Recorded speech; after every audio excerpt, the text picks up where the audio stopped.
Vou mostrar para vocês, foi isso daqui que o Bolsonaro fez. Ele fez uma postagem no seu Twitter, colocou uma foto no dia de ontem. E o mais importante de tudo é ver as pessoas que estão na foto. A gente vai comentar sobre isso daí logo menos. Mas eu quero mostrar aqui já no início do vídeo, porque a partir do momento que a gente vê isso daqui, a gente começa a analisar as matérias que vão vir em seguida com relação a essa foto. Vamos tentar entender. E sempre visando aquele cenário onde hoje está bem claro, você tem na política os políticos que querem se alinhar ou não se importam de se aliar a Bolsonaro contra a oposição. A frente ampla. É Bolsonaro versus a frente ampla. Então vejam só.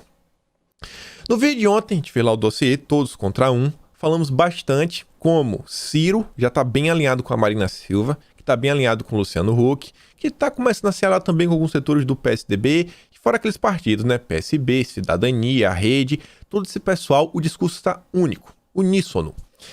E aí a gente falou que nós falamos, né? O Ciro Gomes, na verdade, falou, e a Marina reforçou.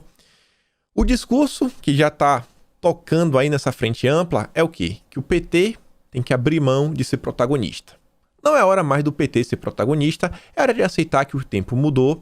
E eu falei, é muito importante isso daqui, e para vocês verem como é importante, virou um dos assuntos mais comentados do Brasil, foi um trending topics, mas a direita meio que não se preocupa mais, porque, cara, é disputa interna da esquerda, o pessoal não dá devida atenção, mas é algo bem importante. E se você olhar, eu coloquei aqui 5 comentários bem rápido, só quero mostrar aqui 4. Você viu, a Sabrina Fernandes, verificadinha, ela tá dando assim um pouco de razão ao Ciro Gomes, falando ó, que você tem que entender a questão do PT, o seguinte, ó, é fantástica a narrativa de o PT me obrigou a votar em Bolsonaro. Falando o seguinte, ó, vocês têm que entender, petistas, que existe uma resistência muito grande ao PT hoje em dia, sabe? Tem muita gente que não vota no PT de jeito nenhum. Por isso, vocês não podem ser protagonistas. Por isso, vocês têm que apoiar o Ciro Gomes ou algum outro nome da esquerda. Depois vem esse cara aqui, Marcelo Shoa, falar o seguinte, ó, se o Ciro derrotar o PT no primeiro turno e for para o segundo, o candidato do PT decide se apoia o Ciro ou vai para Paris. Pode ser assim? Aqui ele está sendo em defesa, né, do PT. Não, então beleza, vamos ver. E a gente vê o que é que faz. Vamos aqui apoiar o PT primeiro. Agora, se o Ciro derrotar, a gente vê se a gente apoia vocês ou não. Essa menina aqui fala a mesma coisa, ó. A chapa é PT-PT. Estamos sozinhos nessa luta. Todos querem nosso apoio, mas não querem nos apoiar. Falando, ó, as brigas estão internas. O pessoal não tá assim muito satisfeito com a posição do Ciro Gomes. Tem muita gente apoiando ele, mas também tem muita gente contra. E esse comentário aqui para mim foi o mais interessante, que é do Rodrigo Sebrian. Esse vale a pena, é um verificadinho, só que esse cara aqui ele é diretor da Globo News. Diretor da Globo News. E ele fala o seguinte, ó. Todo mundo reclamou, esperneou, deu chilique que o Haddad se lançou pré-candidato. Aí o Ciro fala que a tarefa dele é derrotar o PT no primeiro turno, ou seja, já falando como candidato, e ninguém abre o bico. Estamos de olho. Falando, ó, o Ciro reclama do Haddad, todo mundo reclama do Haddad. Agora, quando o Ciro se lança candidato, tá todo mundo quietinho. Estamos de olho. Já começou a disputa interna dentro da esquerda. Assim também como a direita da esquerda, do PSDB, sabe? Esse pessoal também já tá brigando entre si. Mas vejam só. Ontem eu mostrei para vocês que Felipe Neto, ele tem lá a Play 9. É um estúdio que ele tem, né? Que produz, gerencia artistas, youtuber, diversas coisas. Já se colocando aí, já num cenário mais na guerra cultural. E ontem ele deu entrevista. Deu mais uma entrevista. Ele não podia parar por aí. Ele é uma peça aí fundamental. E ele já falou algumas coisas já que vão direcionando para 2022. A entrevista ele deu para a Patrícia Campos Melo, condenada, inclusive, por compartilhar, né, informações inverídicas, mas tudo bem. Vamos ver o que ele fala na entrevista. O título é Desinformação se combate com a educação, informação e Polícia Federal, diz Felipe Neto. Processos judiciais contra assassinatos de reputações nas redes sociais, educação midiática para que não se compartilhe notícias falsas e empoderamento da Polícia Federal para rastrear patrocinadores da máquina do ódio. Esses são os caminhos para combater a avalanche de desinformação que ameaça a democracia brasileira, segundo Felipe Neto. Cada vez mais vocal politicamente, o Felipe Neto se transformou no evangelista dos perigos representados pelo mau uso das redes sociais e prega a responsabilização dos líderes de operações de desinformação. É tipo assim, não tem nada demais. Agora, evangelista? Olha como esse pessoal pega um termo, sabe, ligado a religião para colocar o Felipe Neto como um evangelista. É quase um messias do pessoal da esquerda, né? O que a gente precisa, obviamente, é de amparo da Polícia Federal, o que não vai acontecer enquanto Bolsonaro for presidente. Ele falou que não iria apoiar Sérgio Moro nunca. Depois falou que se fosse Moro versus Bolsonaro, não ia ter o que fazer, ele ia ter que apoiar o Moro, porque Bolsonaro não dá. Além de ser muito amigo da Ilona Zabó, ele agora vem reforçar a narrativa de Sérgio Moro, que Bolsonaro interferiu na PF. Depois ele fala, apesar de declaradamente progressista, ele faz reparos à esquerda que disse comunicar mal, ser prolixa e não falar de forma inteligente sobre ditaduras e regimes autoritários de esquerda. Quando a gente fez, acho que um dos primeiros dossiês sobre a Frente Ampla, foi o 357, se não me engano, o episódio, foi 360, eu puxei a história porque o Felipe Neto, ele aparecia em uma reportagem do El País, que a primeira linha falava o seguinte: se Hannah Arendt ainda estivesse viva, ela sentiria muito orgulho do Felipe Neto. E quem é essa Hannah? Ela é uma filósofa, uma ideóloga, pode falar que ela é a mãe do isentão. Ela criou o isentismo, como ser isentão. E uma das coisas que ela prega é o seguinte: vamos defender pautas universais, coisa que qualquer pessoa com 2 neurônios iria defender. Vamos defender o meio ambiente. Todo mundo defende o meio ambiente. Vamos defender a democracia. Todo mundo defende a democracia. Coisas balela. Outra coisa que ela prega é o seguinte: temos que jogar os extremos uns contra os outros e criminalizá-los e mostrar que a solução está no meio. Ou seja, nem extrema direita, nem extrema esquerda, né? É você igualar Bolsonaro a Hugo Chávez, igualar Bolsonaro a Nicolás Maduro, igualar Bolsonaro a Lula, o bolsopetismo, que Nando Moura fala, todo mundo fala. Felipe Neto vem aí já para fazer a parte dele de criticar a extrema esquerda. Tá vendo aí, né? É a questão Nicolás Maduro e o regime de Cuba. Tá aí. E aí faz várias perguntas para ele. Você tem atuado como evangelista sobre ameaça de desinformação à democracia, o que funciona para combater fake news. O que é que funciona? Me diz, Felipe Neto, o que é que funciona? Ele diz que um dos caminhos é a educação digital. E ele já está montando um hub, né, uma empresinha para fazer isso daí. Ele fundou um instituto, tá até aqui, ó, Instituto Vero, com a Nilce do canal E a Chave, tem porrada de seguidor, Caio Machado e Estevão Slow. Nosso projeto inclui cursos, conteúdo digital e projetos de gamificação. O objetivo final é ensinar crianças a utilizar melhor as plataformas digitais. O cara tem mais de 41 milhões de seguidores, a maioria crianças, e ele vai estar ensinando as crianças, o que é verdade e o que é mentira. Cuidado com seu filho. Só que pergunta, né, qual o caminho? E mais uma vez ele diz, o segundo, né, o jeito de resolver, além de educação, é o empoderamento da Polícia Federal para que seja efetiva contra líderes de quadrilha de articulação do ódio.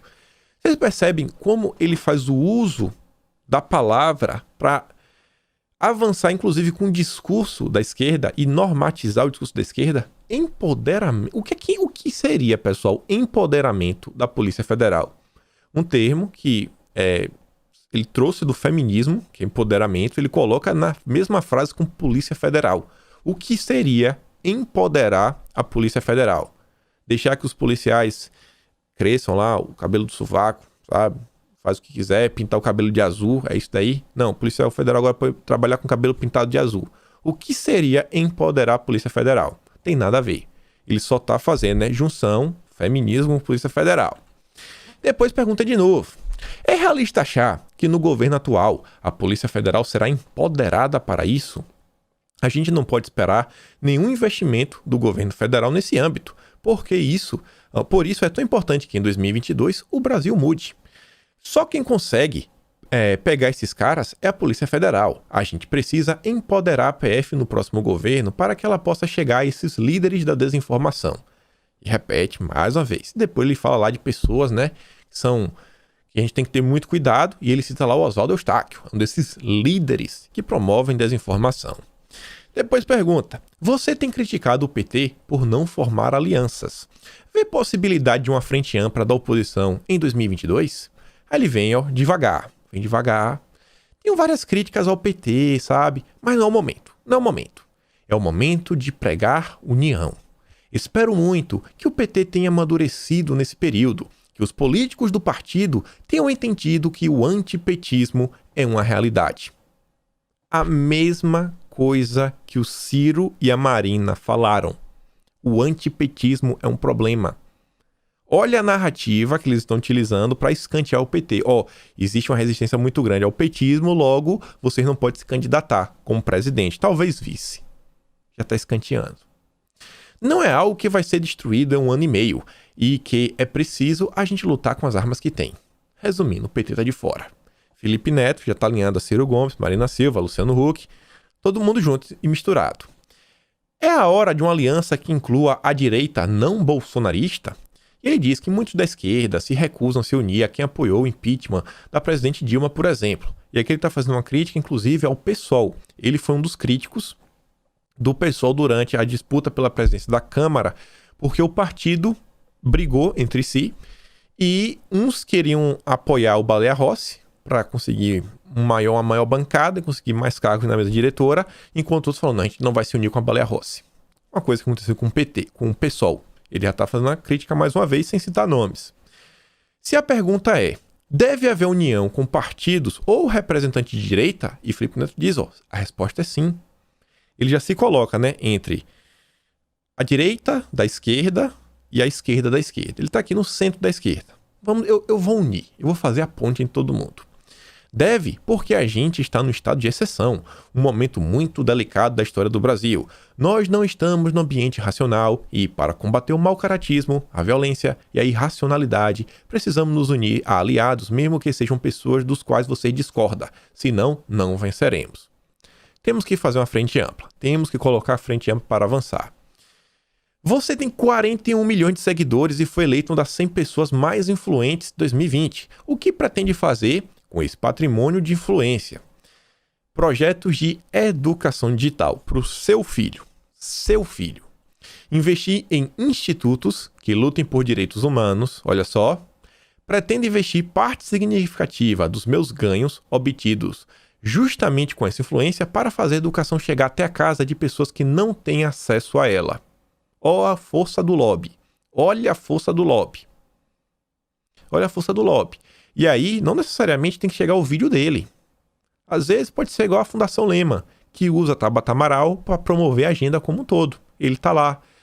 Não tem a questão agora dos decretos de Bolsonaro, os 4 decretos, que a Ilona Zabó está querendo participar dos debates. O Instituto Sou da Paz também está querendo participar para impedir que Bolsonaro flexibilize e dê para a população mais direito de se defender. Felipe Neto faz a mesma coisa. Tiver alguma discussão, vai ter uma discussão nova sobre educação. Opa, eu tenho um instituto. Eu estou vendo aqui não como Felipe Neto, mas como um especialista, dono de um instituto na área de educação digital. Nome bonito, né? Olha a importância. E na direita, tá faltando muita ONG. A gente tem nenhuma. Vocês conhecem alguma? Só vi lá o Instituto Conservador, Liberal Conservador. Acho que é isso, né? O nome de Eduardo Bolsonaro. Você se vê assumindo um papel político mais atuante, e ele diz, nenhuma hipótese. Ele já se coloca em seu lugar. Somente via terceiro setor, institutos, ONGs, doações. Eu sou criador de conteúdo. No final de tudo, eu sou um palhaço do YouTube. Ele até pelo menos sabe o que ele é, né? Um palhaço de YouTube. Mas vocês veem a importância do terceiro setor. Importância do terceiro setor.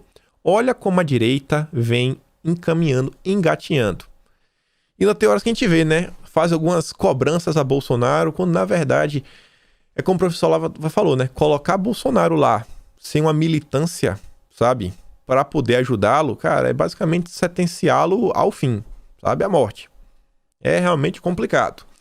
E ainda faz mais algumas perguntas. A oposição tem que melhorar o seu uso nas redes? E aí, tem que melhorar? E ele diz que tem muito. A esquerda não aprendeu a se comunicar, mas o ano de 2020 foi decisivo. Finalmente vi progressistas aprendendo a usar as redes sociais. A campanha do Boulos foi espetacular. Ele faz vários elogios ao Boulos. E no parágrafo de baixo, que pergunta mais coisas, ele também cita a Manuela Dávila. Mostrando aí, né? Políticos que o Felipe Neto está bem aliado, fazendo live juntos, discutindo, conversando. E, pessoal, ele não está errado quando ele fala isso, não. Se a gente olhar em termos de números, o Boulos teve um resultado espetacular. Para quem Boulos é, para o tamanho do PSOL, para o extremismo da pauta de esquerda que o Boulos defende. O cara teve muito voto. É assustador saber que ele teve essa quantidade de votos. Sabe? Existe essa quantidade de pessoas que estão dispostas a votar no Boulos em São Paulo. Complicadíssimo. Complicadíssimo.